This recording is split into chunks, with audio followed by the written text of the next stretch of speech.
Central zoo authority ఇచ్చిన guidelines ప్రకారం అయితే హైదరాబాద్లో ఉండే జూ పార్క్లా ఏర్పాట్లు చేసిర్రు.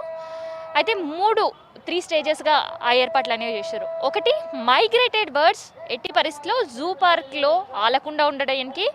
Second stage, in case first స్టేజ్లో ఫెయిల్ అయ్యి ఇన్ కేస్ ఆ మైగ్రేటెడ్ బర్డ్స్ ఆలి ఉంటే ఎన్క్లోజర్స్లో ఉండే లోపల బర్డ్స్ ఇన్ఫెక్ట్ కాకుండా ఉండడానికి. అండ్ థర్డ్, ఇన్ఫెక్షన్ అయినప్పటికీ వాటిలో ఇమ్యూనిటీ ఉండేటట్టు ఇట్లా 3 స్టేజెస్గా ఏర్పాట్లు చేసిండ్రు. సో ఆ ఏర్పాట్లు ఎక్కడెక్కడ ఏమేమి చేసిండ్రు, గతంలో ఉండే జూకి ఇప్పటికీ చేంజెస్ ఏంటి, అండ్ మెయిన్గా బర్డ్స్ నుంచి ఇక్కడ ఉండే విజిటర్స్ నుంచి బర్డ్స్కి ఎట్టి పరిస్థితుల్లో బర్డ్ ఫ్లూ ఇన్ఫెక్ట్ అవ్వకుండా ఎట్లాంటి జాగ్రత్తలు తీసుకుంటున్నారో చూద్దాం. అట్లాంటి జాగ్రత్తలు తీసుకోవాలంటే మస్ట్గా రిస్ట్రిక్టెడ్ ఏరియాస్ అనేవి ఉండాలి. సో జూలో ఎట్లాంటి రిస్ట్రిక్టెడ్ ఏరియాస్ ఉన్నాయో చూసొద్దాం.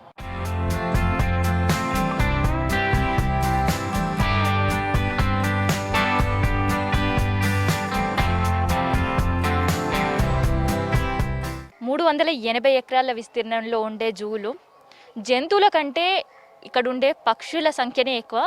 దాదాపు 800 నుంచి 850 పక్షులు ఇక్కడ ఉన్నాయి. సో ఒకటే పక్షి కాదు, లేదంటే వాటి సంతతి కాదు, దాదాపు 90 వెరైటీస్ ఆఫ్ బర్డ్స్ ఇక్కడ ఉంటాయి.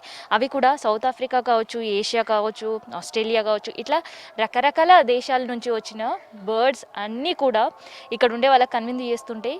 సో బర్డ్ ఫ్లూ వచ్చింది కాబట్టి ఇక్కడ బర్డ్ ఫ్లూ వచ్చింది, కాకపోతే ఇక్కడ మాత్రం ఇప్పటివరకు ఎట్లాంటి కేసెస్ లేవు అండ్ ఇండికేషన్ కూడా లేదు. బట్ ముందస్తు జాగ్రత్తలు అయితే తీసుకుంటున్నారు. ఇక్కడ ఆల్రెడీ ఉండే బర్డ్స్ ఒక ఎత్తు అయితే మైగ్రేటెడ్ బర్డ్స్ కూడా వస్తుంటాయి. సో వాటికి స్పెసిఫిక్గా ఎట్లాంటి కేజెస్ లేకుండా, అవి ఇక్కడ ఉండకుండా కానీ వచ్చి ఇక్కడ ఉండే కేజెస్ పైన కానీ ఇక్కడ ఓపెన్ ఏరియా అంటే అదొక మినీ అడవి అని చెప్పొచ్చు, కాబట్టి అవి వస్తూ వెళ్తూ ఉంటాయి, అందుకనే వాటిని మైగ్రేటెడ్ బర్డ్స్ అంటుంటారు.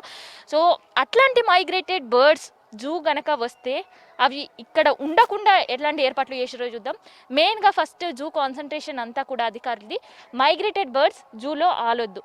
సో ఆలొద్దు అంటే వాటి కోసం ఒక రిబ్బన్స్ అనేవి ఏర్పాటు చేసారు. ఇప్పుడు మనం చూస్తున్నాం కదా, ఇవి మెయిన్గా బర్డ్ ఎన్క్లోజర్స్ ఎక్కడైతే ఉన్నాయో అక్కడ ప్లేసెస్ అన్నీ కూడా ఐడెంటిఫై చేసి, ఆ ఐడెంటిఫై చేసిన వాటిలలో ఇట్లాంటి రిబ్బన్స్ అనేవి కట్టిండ్రు.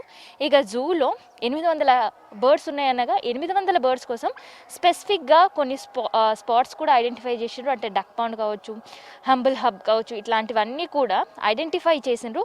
సో ఐడెంటిఫై చేసిన ప్లేసెస్లో ఒక్కొక్క 5 ప్లేసెస్ ఐడెంటిఫై చేసిండ్రు.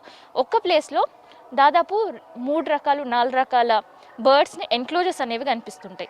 సో వన్ ఆఫ్ ఇట్ నేను వచ్చేసింది ఏంటంటే పికాక్ ఇక్కడ ఉంటుంది, దాంతోపాటు కోళ్ళు ఇట్లాంటివన్నీ కూడా ఉంటాయి. సో అవన్నీ అనమాట ఇవి. సో మెయిన్గా ఇవన్నీ కూడా ఏవి మైగ్రేటెడ్ బర్డ్స్ ఈ పికాక్స్ దగ్గర కావచ్చు, మిగతా బర్డ్ ఎన్క్లోజర్స్ దగ్గర ఎక్కడ వాళ్ళకుండా ఉండడానికి ఇట్లాంటి రిబ్బన్స్ కట్టిండ్రు. సో ఒకసారి మన ఇక్కడ హెడ్ యానిమల్ కీపర్ ఉన్నారు, ఒకసారి ఆయనతో మాట్లాడదాం. సో ఈ రిబ్బన్స్ అన్నీ కూడా ఎప్పుడు కట్టిండ్రు? ఇంత మూలే కట్టినా మేడం ఇవి. అయితే ఇప్పుడు ఈ బ్లడ్ వచ్చిన కారణంగా రాకుండా 3 రోజులకు ఒకసారి సున్నము, యాంటీబయాటిక్ స్ప్రే చేసుకుంటా బర్డ్ ఫ్లూ రాకుండా.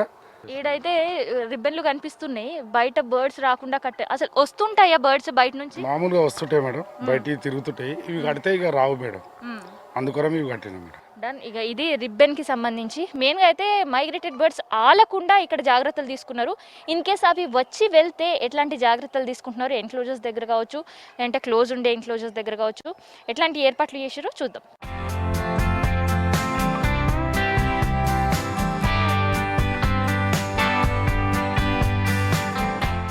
ఇక బర్డ్ ఫ్లూ ప్రమాదం పొంచున్న సంగతి జూలకి ముందే రెడ్ అలర్ట్ వచ్చేసింది.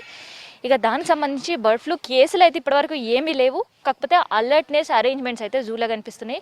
ఇక వాటికి సంబంధించి ఎక్కువ కొంగలు బాతులు ఎఫెక్ట్ అవుతాయి ఇన్ కేసు వైరస్ వస్తే కనుక. సో ప్రజెంట్ నేను కొంగల్ ఉండే ఎన్క్లోజర్స్ దగ్గర ఉన్నాను. సో కొంగలు అంటే మనం తెలంగాణలో చూసే డిస్టిక్లో చెర్లపొంటి చూసే కానీ వైట్ మాత్రమే ఉంటాయి, కానీ ఇక్కడ మాత్రం తెలంగాణే కాదు విదేశీ కొంగలు సైతం ఉన్నాయి. ఇక ఎక్కువ నల్లతల, ఒంటి ముక్కు, శబరి పక్షి, ఎర్రపక్షి, పెద్ద తల కొంగ, ఇట్లా 5 రకాల 5 దేశాలకి 6 దేశాలకు సంబంధించిన పక్షులను ఉన్నాయి. వీటివి స్పెసిఫిక్గా Europe, Asia, Africa, America, south east Asia, India, ఇట్లా 7 దేశాలకు సంబంధించిన కొంగల ఎన్క్లోజర్స్ మనం చూస్తున్నాము.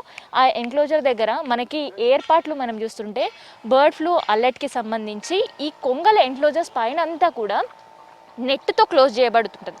సో లోపల మాత్రమే కొంగలు ఉంటాయి కాబట్టి వాటికి ఫీడింగ్ కూడా చాలా ఈజీ. కాకపోతే మైగ్రేటెడ్ బర్డ్స్ ఏవైనా కానీ దీనికి ఆనుకొని లేదంటే దానిపైన వచ్చి ఉంటే మాత్రం ఆ వైరస్ వీటికి కూడా సోకే ప్రమాదం ఉంది. అందుకనే కంప్లీట్ మనం చూస్తుంటే ఎంక్లోజర్ దగ్గర సిల్వర్ కలర్ రిబ్బన్స్ అన్నీ కూడా కట్టిర్రు. దాంతోపాటు మనం చూస్తుంటే ఎంక్లోజర్స్ క్లీనింగ్ ప్రాసెస్ అంటే ఒక స్ప్రే కూడా చేస్తున్నారు. ఇక మరి ఈ స్ప్రే ప్రాసెస్ ఏంది, అసలు కంటే ఏం కలుపుతుంటారు అండ్ డేకి ఎన్ని టైమ్స్ ఇట్లాంటి స్ప్రే చేస్తుంటారో తెలుసుదాం. సో ఈ ప్రాసెస్ రోజుకి ఎన్నిసార్లు చేస్తుంటారు? 2 times మేడం, మార్నింగ్ ఈవినింగ్. ఎందుకు చేస్తున్నారు ఈ స్ప్రే? ఈ రోగాలు రాకుండా మన పబ్లిక్ వచ్చే కరోనా దగ్గర నుంచి కంపల్సరీ చేయవలసి వస్తుంది మేడం. ఓకే. సో పొద్దున ఎప్పుడు చేస్తారు అండ్ సాయంత్రం ఎప్పుడు చేస్తుంటారు? మార్నింగ్ 12 నుంచి 1 లోపల చేస్తాం. మరి ఈవినింగ్ 4 నుంచి 5:30 వరకు చేస్తాం మేడం. సో ఏం కలుపుతుంటారు ఇందులో? లోపల పొటాషియం ఉంటుంది మేడం. ఇంకో ఇప్పుడు ఇచ్చిన మీకు కెమికల్స్ ఉంటాయి మేడం. ఇది ఇక మొత్తానికి అయితే బర్డ్ ఫ్లూ అరేంజ్మెంట్ మనం ఇక్కడ చూస్తుంటే ఈ కొంగల దాని చుట్టూ కూడా కంప్లీట్గా ఇది స్ప్రే చేస్తుంటుంటారు అండ్ దాని ఫీడ్లో కూడా చేంజెస్ కనిపిస్తున్నాయి. సో మరి ఈ ఎన్క్లోజర్ దగ్గర అరేంజ్మెంట్స్ ఎట్లున్నాయో చూసినాం కదా, మరి ఇంకొక ఎన్క్లోజర్ దగ్గరికి వెళ్దాము. ఆ ఎన్క్లోజర్ దగ్గర ఎట్లాంటి అరేంజ్మెంట్ చేసిండ్రో చూద్దాం. ఎందుకంటే జూలో యానిమల్స్ సంఖ్య ఎంత ఉందో వాటికి మించి బర్డ్స్ ఉన్నాయి అండ్ కేవలం ఇండియా నుంచే కాదు ఎన్నో విదేశీ పక్షులు కూడా ఇక్కడ కన్విన్స్ చేస్తుంటాయి. సో ఇంకొక ఎన్క్లోజర్ దగ్గర వద్దాం, బర్డ్ ఎన్క్లోజర్. అక్కడ ఎట్లాంటి ఏర్పాట్లు చేసారో చూసిద్దాం.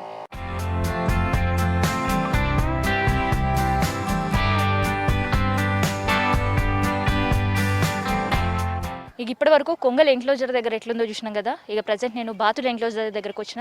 మనం చూసినాం చాలా రాష్ట్రాల్లో బాతులు కూడా 100ల కొద్దీ చనిపోయినాయని. కానీ ఇక్కడ జూలో దానికోసం ప్రత్యేక ఏర్పాట్లు చేశారు. ఎందుకంటే బర్డ్ ఫ్లూ ఎక్కువ ఎఫెక్ట్ చూపించేది బాతులపైనే. కానీ ఇక్కడ మనం చూసేది లోకల్ కాదు, ఇది మైగ్రేటెడ్ డక్స్ అని చెప్పొచ్చు. ప్రత్యేకంగా వీటి లైఫ్ స్పాన్ కూడా ఇక్కడ జూలో ఎక్కువనే. ప్రజెంట్ మనం ఏదైతే చూస్తున్నామో ఇది ఆఫ్రికా నుంచి మైగ్రేట్ అయింది. దీని లైఫ్ స్పాన్ 30 years వరకు. కాకపోతే జూలో ఉంది దీని ప్రత్యేకమైన ఏర్పాట్లు అండ్ కేర్ ఫుడ్ చైన్ వల్ల వీటి లైఫ్ స్పాన్ ఇంకో 2 to 3 years కూడా ఎక్కువ ఉంటుంటాయి. ఇక దీని లైఫ్ స్పాన్ గురించి తెలుసుకున్నాం. కానీ వీటి ఎన్క్లోజర్ దగ్గర ఎట్లాంటి ఏర్పాట్లు ఉన్నాయో చూపిస్తాను నేను. ఇక ఇందాక మనం కొంగల ఎన్క్లోజర్ దగ్గర చూస్తే కొంగల ఎన్క్లోజర్ మొత్తం కూడా ఎట్లయితే ఫాగింగ్ చేసినారో ఇక్కడ మాత్రం లైమ్ అండ్ బ్లీచ్ పౌడర్ మనకు కనిపిస్తుంది కదా. ఈ lime and bleach powder enclosure చుట్టూ కూడా ఏర్పాటు చేసారు. అండ్ విజిటర్స్కి కూడా ఇప్పుడు ఈ బ్లీచ్ పౌడర్ అవతల నుంచి మాత్రమే డక్స్ని విజిట్ చేసే అవకాశం ఉంటుంది. ఎందుకంటే కరోనా వైరస్ ఒకవైపు, ఇంకొకటి స్టెయిన్ కేసులు కూడా సిటీలో కూడా వస్తున్నాయి. దాంతోపాటు ఇప్పుడు కొత్తగా బర్డ్ ఫ్లూ, అంటే ఇప్పటివరకు బర్డ్ ఫ్లూ కేసులు రాకపోయినా కానీ ఇది ఒక జాగ్రత్త తీసుకోవడానికి ఒక అరేంజ్మెంట్ అనేది చెప్పొచ్చు. సో ఈ బ్లీచింగ్ అండ్ లైమ్ పౌడర్ ఎట్లా జరుగుతుంటారు అండ్ ఎన్ని డేస్కి ఒకసారి ఇట్లాంటివన్నీ చేస్తుంటారు అనేది తెలుసుకుందాము. సో ఇప్పుడైతే ఇక్కడ కనిపిస్తుంది ఎన్క్లోజర్ దగ్గర. సో బర్డ్ ఫ్లూ ప్రమాదం పొంచి ఉంది జూకి, ఎందుకంటే చాలా బర్డ్స్ కూడా ఉన్నాయి ఇక్కడ. సో ఎన్ని డేస్కి ఒకసారి చేస్తుంటారు ఈ బ్లీచింగ్? మేము 3 రోజులకు 4 రోజులకు ఒకసారి యాంటీ వైరల్ సొల్యూషన్ అనేది ఒకటి మందు ఉంటుంది మేడం. అది 3 రోజులకు 4 రోజులకు ఒక్కొక్క కేజీ దగ్గర 3 కేజీల నుంచి 4 కేజీల దాకా అట్లా బ్లీచింగ్ పౌడర్స్ ఉన్నాము. ఇవన్నీ యాంటీ వైరల్ సొల్యూషన్ ఇవన్నీ వేసి మా ఎనిమల్స్కు అటువంటిది ఏ వ్యాధులు రాకుండా మేము జాగ్రత్త పడుకుంటూ మా కింద ఉన్న స్టాఫ్ ఉన్నారో వాళ్ళతోని ఈ రకంగా క్లీన్ చేయిస్తుంటాం మేడం. 3 రోజులకు ఒకసారి చేస్తున్నాం అన్నారు. సో ఎన్ని ఎన్క్లోజర్స్ దగ్గర ఇట్లాంటి ఏర్పాట్లు చేసారు పక్షులకు సంబంధించి? 4 ఎన్క్లోజర్లు ఉన్నాయి ఇక్కడ డక్ పౌండ్ ఏరియాలో. ఇంకా మిగతా స్టార్ ఎన్క్లోజర్ అని, న్యూవేవరీస్ అని, మకౌస్ అని ఇంకా కొన్ని అక్కడ కూడా కొన్ని కేజీలు ఉన్నాయి. కంపల్సరీ 3 రోజులకు ఒకసారి ఈ రకంగా మేము క్లీన్ చేస్తుంటాం. ఓకే. ఎంత టైం పడుతుంది మరి? జూ ఏమో చాలా పెద్దది, 380 ఎకరాల విస్తీర్ణంలో ఉన్న జూ. సో ఇదంతా 3 రోజులకు ఒకసారి చేయాలంటే ఒక రోజు మొత్తం పడుతుందా టైం? ఎప్పటి నుంచి స్టార్ట్ చేస్తారు? అంటే మార్నింగ్ సందర్శకులు ఎవరు రాని టైంలో తొందరగా చేస్తాం. ఎక్కువ మటుకు సోమవారాలు మాకు పబ్లిక్ రారు కదా మేడం, ఆ టైంలో మేము ఎక్కువ ఇవన్నీ బ్లీచింగ్ పౌడర్ వేసుడు కానీ యాంటీవైరల్ సొల్యూషన్ కానీ పనులు చేస్తుంటాం మేడం. ఇక ఇది డక్ పౌండ్ ఏరియా దగ్గర ఉండే, అయితే డక్ కేవలం ఇది ఒకటే కాదు, దాదాపు 7-8 రకాల డక్స్కి, ఓన్లీ డక్స్కి సంబంధించిన ఎన్క్లోజర్స్ ఉన్నాయి. ప్రతి వాటి దగ్గర కూడా ఇట్లాంటి ఏర్పాట్లే ఉన్నాయి. సో ఇంకొక ఎన్క్లోజర్ దగ్గరికి వెళ్దాం. అండ్ ఇంకొకటి, ఇక్కడ కరోనా స్టార్ట్ అయ్యి తర్వాత జూ ఓపెన్ అయిన తర్వాత కొన్ని రిస్ట్రిక్షన్స్ ఏరియాస్ కూడా జూలో పెట్టిండ్రు. సో మరి అక్కడ ఏమైనా బర్డ్ ఎన్క్లోజర్స్ ఉంటే అక్కడ ఎలాంటి ఏర్పాట్లు ఉన్నాయో చూసేద్దాం.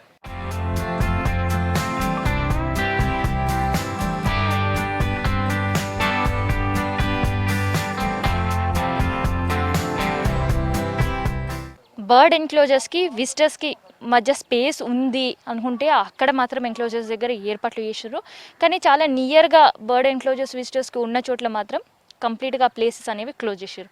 ఇక వన్ ఆఫ్ ద ప్లేస్ దగ్గర నేను వచ్చేసిన, ఇది చాలా పికాక్స్ ఉండే ప్లేసెస్, అంటే రకరకాల దాదాపు ఇక్కడ 20 రకాల పికాక్స్ ఉండే ఎన్క్లోజర్స్ అన్నీ కూడా ఉన్నాయి. సో ఆ ఎన్క్లోజర్స్ దగ్గర చాలా అంటే ఒక డబుల్ నెట్టెడ్ జాలి మాత్రమే ఇటు విజిటర్స్కి అటు బర్డ్స్కి మధ్యలో ఉంటుంది అనమాట. సో అందుకని ఇక్కడ అది ఎన్క్లోజర్స్ వాటివి క్లోజ్ చేయడం జరిగింది. అయితే వీటితో పాటు ప్యారెట్స్, దాదాపు 45 రకాల ప్యారెట్స్ అన్నీ కూడా మనకు జూలా కనిపిస్తుంటాయి. విదేశీ ప్యారెట్స్ అయితే ఈడు ఉంటుంటాయి, రంగురంగుల ప్యారెట్స్, విదేశీ ప్యారెట్స్ ఉంటాయి. ఇంకా అక్కడ కూడా వాటి చిన్న చిన్న కేజెస్ ఉంటాయి కాబట్టి అక్కడ కూడా సేమ్ విజిటర్స్కి అండ్ ప్యారెట్ కేజెస్కి చాలా నియర్ డిస్టెన్స్ ఉంటుంది. అందుకనే అవి కూడా క్లోజ్ చేయడం జరిగింది. ఇట్లా కరోనా ముందు మనం చూస్తుంటే జూ క్లోజ్ అయ్యి తర్వాత వీటికి సెంట్రల్ జూ అథారిటీ నుంచి పర్మిషన్ వచ్చిన తర్వాత జూ ఓపెన్ అయినా దాదాపు 18 ప్లేసెస్ విజిటర్స్కి క్లోజ్ చేయబడింది. అందులో రెప్టైల్ హౌసెస్ కావచ్చు, ఎందుకంటే సింగిల్ ఎంట్రీ సింగిల్ ఎగ్జిట్, అంటే అక్కడి నుంచి రావడం అక్కడి నుంచి పోవడం అనే ఏదైనా సింగిల్ డోర్ ఉండే వాటిని అన్నీ కూడా క్లోజ్ చేసేసిండ్రు. ఇక ఇక్కడ అరేంజ్మెంట్స్ చూసినాం కదా, మెయిన్గా ఫుడ్ హ్యాబిట్స్. సో ఫుడ్ హ్యాబిట్స్లో మరి ఎట్లాంటి చేంజెస్ ఉన్నాయి అండ్ చాలా ఒక బర్డ్స్ గురించి ఒకసారి పక్కన పెడితే ఇక్కడ ఉండే జంతువులకు కూడా ఫీడింగ్ చాలా వరకు చికెన్ అండ్ ఎగ్స్ ఇస్తుంటారు. ఇప్పటికే మనం చూసినాం చాలా రాష్ట్రాల్లో చికెన్ అండ్ ఎగ్స్ పైన బ్యాన్ పడింది. దాదాపు 15 రోజుల పాటు చికెన్ సెంటర్స్ కూడా క్లోజ్ చేసిన రాష్ట్రాలు కూడా చూసినాం. మరి ఇప్పటి వరకు ఆ ఫీడ్ పైనే ఆధారపడి చాలా జంతువులు ఉంటున్నాయి. మరి హైదరాబాద్ జూలో సో చికెన్ ఇంకా కంటిన్యూ అవుతుందా ఫీడ్గా, లేదంటే ఆపేశారా? ఇన్ కేస్ ఆపేస్తే దాని ప్లేస్లో ఎలాంటి ఫుడ్ రీప్లేస్ చేస్తున్నారు అండ్ బర్డ్స్కి సంబంధించి వాటి ఫీడ్లో ఏమైనా మార్పులు ఉన్నాయా, దాంతోపాటు ముందస్తుగా వాటికి ఎట్లాంటి వ్యాక్సిన్స్ ఇస్తున్నారు అనేది కూడా తెలుసుకుందాం.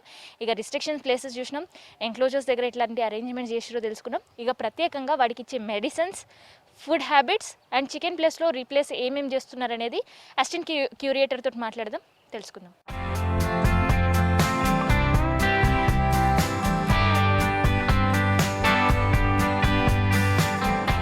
ఇప్పటివరకు జూలో ఎట్లాంటి ఏర్పాట్లు చేసారో మనం చూసినాం. మరి మనకు తెలియని విషయం ఏంటంటే వాటికి ప్రివెంటివ్ మెడిసిన్స్ ఎట్లాంటివి ఇస్తున్నారో అండ్ ఫుడ్ చేంజ్లో ఏమైనా చేంజ్ ఉందా, అండ్ మెయిన్గా వింటర్ కాబట్టి వామ్ కోసం పౌల్ట్రీ ఎగ్స్ కానీ చికెన్ కానీ ఇస్తుంటారు. మరి వాటిని ఏమైనా రీప్లేస్ చేసిర్రా అనేది కూడా తెలుసుకుందాం. ప్రజెంట్ మనతోటి డెప్యూటీ క్యూరేటర్ నాగమణి మేర మాట్లాడదాం. సో చూసాం జూలో అరేంజ్మెంట్స్ అయితే. సో ఇవి కాకుండా అండ్ ప్రివెంటివ్ మెడిసిన్ గిట్లా ఎట్లాంటివి ఇస్తున్నారు? మామూలుగా బర్డ్స్కి ఇచ్చే ఫీడ్ అంతా కూడా మన వెటర్నరీ డిపార్ట్మెంట్ కేరింగ్లోనే ఇస్తాము. సో క్లీనింగ్ అంతా చేసిన తర్వాతనే ఇస్తారు వాళ్ళు, క్వాలిటీ చెకింగ్ చేసిన తర్వాతనే ఇస్తాము. దాంట్లో కూడా ఇప్పుడు బయట కొన్ని స్టేట్స్లో ఇన్ఫ్లుయెన్జా వైరస్ ఇట్లా మన ఇన్ఫెక్షన్ ఉంది కాబట్టి ఇప్పటివరకు అయితే మన దగ్గర ఎట్లాంటి సిమ్టమ్స్ అబ్జర్వేషన్స్ లేవు. దాన్ని అవాయిడ్ చేయడానికి వాటికి ఇమ్యూనిటీ బూస్టింగ్ కోసం కొంచెం ముందు జాగ్రత్తగా బీ కాంప్లెక్స్ పౌడరు, తర్వాత యాంటీబ్యాక్టీరియల్ పౌడర్, అంటే ఏమైనా కోల్డ్ లాంటి కండిషన్స్ ఏమన్నా ఉంటే రాకుండా చూడటానికి వాటి ఫీడ్లో ఇవి కూడా యాడ్ చేసి ఇవ్వడం జరుగుతుంది. తర్వాత పౌల్ట్రీ ఏదైతే ఉందో ఇప్పుడు ప్రస్తుతానికైతే ఒక 7 to 10 days మొత్తం రెస్ట్రిక్ట్ చేసేసాం, పౌల్ట్రీ ఏమీ తీసుకోవద్దు బయట అని చెప్పేసి. దానికి రిప్లేస్మెంట్గా మేము అదర్ అరేంజ్మెంట్స్ లోకల్ మన ఫిష్ పాండ్ ఉంది, ఫిష్ పాండ్ నుంచి ఫిష్ అరేంజ్ చేసుకోవడము, కొన్ని ర్యాబిట్స్ లాంటివి అరేంజ్ చేసుకోవడం చేస్తున్నాము. అంటే కార్నివోర్స్కి, క్యాట్స్కి మనం ఎక్కువగా ఈ చికెన్ అనేది ఇచ్చేవాళ్ళం ఇంతకుముందు వింటర్ సీజన్లో. ఇప్పుడు అది కంప్లీట్గా అవాయిడ్ చేస్తాం. ఇక్కడ ఉండే వాళ్ళు కూడా బర్డ్ లవర్స్ చాలామంది ఉంటారు. సో వాళ్ళపైన ఏమైనా రెస్ట్రిక్షన్స్ కానీ వాళ్ళకి ఎట్లాంటి గైడ్లైన్స్ కానీ ఇవ్వడం, ఇన్స్ట్రక్షన్స్? ఖచ్చితంగా జూ ప్రిమిసెస్లో మరియు స్టాఫ్ క్వార్టర్స్ ఏదైతే ఉందో అక్కడైతే లైఫ్ స్టాక్ అంటే బర్డ్స్ పెంచుకోవడాన్ని అయితే మనం రెస్ట్రిక్ట్ చేసేసాము. జూ స్టాఫ్ క్వార్టర్స్లో కూడా అవన్నీ ఖాళీ చేయించడం జరిగింది. అంటే కొంతమంది కోళ్ళని పెంచుకుంటూ ఉంటారు, సో అవన్నీ రిమూవ్ చేయడం జరిగింది. ఈ పరిస్థితి ఉంది కాబట్టి వాళ్ళు కూడా అర్థం చేసుకొని వెంటనే వాటిని తొలగించడం జరిగింది. అదేవిధంగా ఇంటి దగ్గర కొంతమంది బర్డ్స్ని పెంచుకుంటూ ఉంటారు, ఇండిజినస్ కాకుండా ఎగ్జాటిక్ బర్డ్స్ని పెంచుకుంటూ ఉంటారు. సో అట్లాంటి స్టాఫ్ ఎవరైతే ఉన్నారో వాళ్ళని ముందే గుర్తించేసి కొన్ని రోజులు వాళ్ళని అవాయిడ్ చేయడం జరుగుతుంది. 2017లో కూడా మనకి బర్డ్ ఫ్లూ అనేది వచ్చింది. ఇక్కడ హ్యాస్టీస్ ఇట్లాంటి ఏర్పాట్లే చూసాం. సో అప్పుడేమైనా బర్డ్స్ కానీ మిగతా యానిమల్స్ కానీ ఏవైనా ఎఫెక్ట్ అయ్యాయి? ఇప్పటివరకు అయితే మనకి అబ్జర్వేషన్స్లో కానీ రికార్డింగ్స్లో కానీ ఇట్లా ఇన్ఫెక్షన్ అయినట్టుగా మాత్రం ఏం రికార్డు లేదండి. మన దగ్గర ఆల్వేస్ జూలో అయితే ఇప్పటివరకు అయితే సేఫ్గా ఉంది. ఇక ముందు కూడా అలాగే ఉంచడానికి శాయశక్తుల ప్రయత్నం చేస్తాం. సో సో 2017లో ఏదైతే ఏర్పాట్లు చేసినామో ఇక్కడ జూలో సేమ్ అట్లాంటి ఏర్పాట్లే ఉన్నాయి, కానీ ఇంకా అడిషనల్గా ర్యాపిడ్ యాక్షన్ ఫోర్స్ లాంటివి కూడా ఉంచి ఎటువంటి ఒక సింగిల్ కేస్ కూడా జూలో అయినట్టు కానీ భవిష్యత్తులో ఉంటాయి అని కూడా ఉండడానికి వీలు లేకుండా అన్ని ఏర్పాట్లు అయితే జూలో మనకు కనిపిస్తున్నాయి. అందుకనే కాస్త విజిటర్స్ ఇబ్బంది పడ్డా కానీ బర్డ్స్కి మాత్రం అండ్ జూకి మాత్రం ఇన్ఫెక్షన్స్ కానీ వైరసెస్ కానీ సోకకుండా ఉండడానికి జాగ్రత్తలు తీసుకుంటున్నారు. ఇది జూలో జరుగుతున్న ఏర్పాట్లు అండ్ రిస్ట్రిక్షన్స్కి సంబంధించిన ఇన్ఫర్మేషన్. కెమెరా పర్సన్ సీనుతో కావ్య, V6 న్యూస్, హైదరాబాద్.